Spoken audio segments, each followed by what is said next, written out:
profile. I'm gonna pick on someone. Tim, you've done something recently that was interesting, so. Was that in the paper?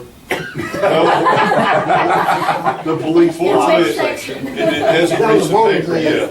No, I just wanted you to touch on something that you've done in the recent past and something you did in your very recent past. Talk to us about your experience of low and slow flight, your pipeline stuff, and then your recent trip on Friday, if you made that trip. You did, didn't you? Yesterday, Friday? Yesterday, Friday, yes, sir. Just give us a little bit of background. Spot here. I know. And he does it. Well, what do you want to hear about, the pipeline or the? All right, so most of us, I mean, I guess anybody who flies in here, you're used to taking off, flying a pattern, going somewhere at a couple thousand feet. Hopefully Don comes over sometimes at 500 feet if the clouds deck is down, but that's Don. But in your profession for what, 2 years, something like that, pipeline 3? Ken flew pipeline patrol, most of you may know that, some may not. That is a completely different kind of flying, and then just pick that back up for what, a sawmill tour yesterday? So just give us kind of an overview of what that's like, what's different, what are the challenges? Well, it's, at our age, we look for adrenaline rushes, and pipeline patrol is a true adrenaline Hey, rush. for some of these people, getting up in the morning is And getting up in the morning. Quit talking about Farrell that way. It was an opportunity to fly pipeline patrol. I didn't really know what it was, but it turned out, I did fly for 3 years. I just recently gave it up. But it was extremely exciting because I learned how to fly totally different. I spent like 6 weeks with an instructor. Wow. And the whole time I'm like, it's because I'm a slow learner. Can we agree with that? I throw it out there for what it's worth, but it was really exciting because this guy could fly. He's like, okay, we'd be flying along a right of way, and he said, you see that incursion there or whatever?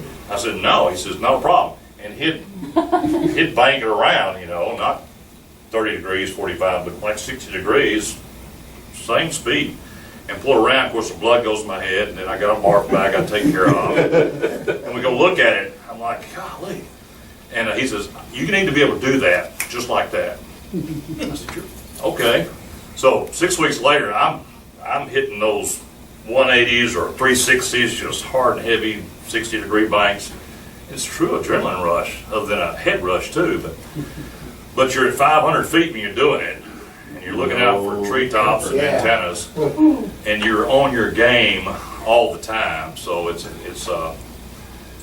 flying over metropolitan area. We fly a lot of the lines over Port Arthur. Nederland has all the refineries. You're in there. They got towers everywhere, and you're looking up the towers.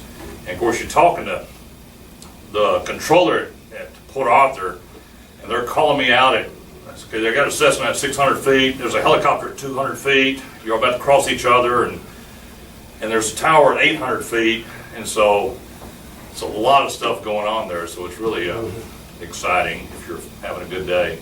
And then they're landing a citation in from the north, on runway so-and-so. So it's pretty cool. But, yesterday, I had an opportunity to fly, and there's a company that wants to do aerial photography, and so I flew aerial photography for them, and taking some guys with us. And of course, I was real gentle with them, of course, because You didn't have enough barf bags? I didn't want to mess up. I gave them all barf bags, and I said, if it gets hot and it gets bumpy, you're going to need this. So, but yeah, we flew like most of all day doing aerial photography, and they were taking pictures, and I was flying for them. So. But we'd fly, and then we'd come down low and fly low. Low flying is, you got to be on your game. And of course, what's happened to me on my landings, and Tom Paxton knows, I come in treetop high, 2-3 miles away, and just boop, drop it in because I forgot how to do a pattern. It's gone. I needed a real instructor to show me how to fly pattern work because I'm so used to coming in just, where's the numbers, find the numbers, left turn, land. So if y'all see me landing, I got bad habits. I've lost all my good habits. It takes a while to get rid of those 3 years, huh? It's gone. I can land, but I can't do it correctly. What are you going to take up next? Crop dusting? Yeah, I'm halfway there. I'm halfway there. You already getting to break military airspaces all the time, so. Yeah, Yeah, go I through mean, all kind of Barksdale airspaces. just lets them on in, says, oh Barksdale yeah, lets it's me you through again. there. Yeah. Yeah. Just Intercontinental lets me through there. They're like, okay, go.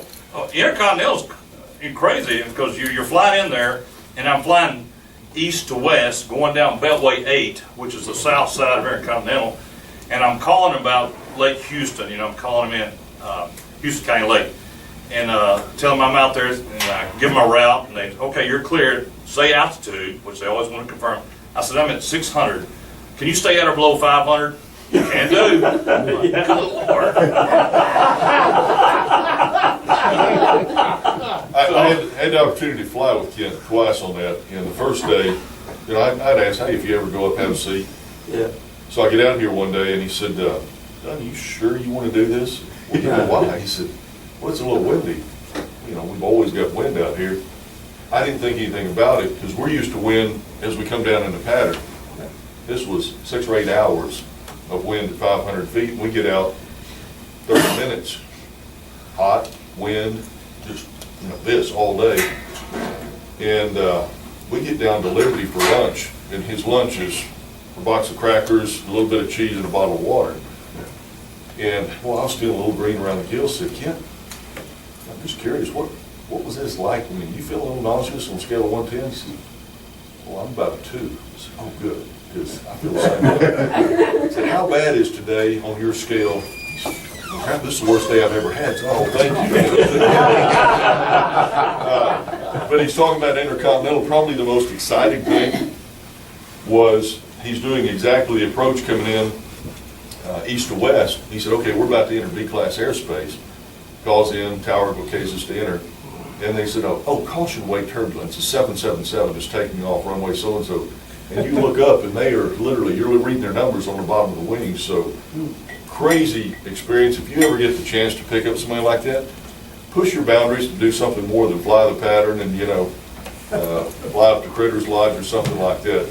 Really interesting to find out what other people do in aviation. So, yeah, thank you. Any questions for him about his past career, his future, or Yeah, his what listening was, and sanity? what was yesterday that we missed?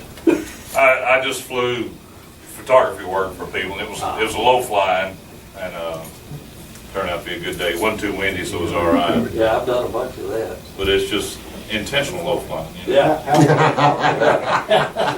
How low are you talking about? He said low, not slow, Don. Mine's intentional. He said low, not slow. Well, I can do both. But Keep in mind so that you don't go out and just practice his habits. Yeah, that's too high. You're not allowed to fly at that height all the time. You had a special waiver being a yeah, pipeline we got a control. waiver on there. Did you have a waiver yesterday or you just? Yeah, one day. I got thinking everybody in Texas had a waiver. I'd learned to fly in California, I had to get up in the air. Yeah, Well, man, to come to Texas and you got the wheels off and Ron, we're flying. some people call it that, yeah. Yeah. All right, thank you. I appreciate you being on the spot there. And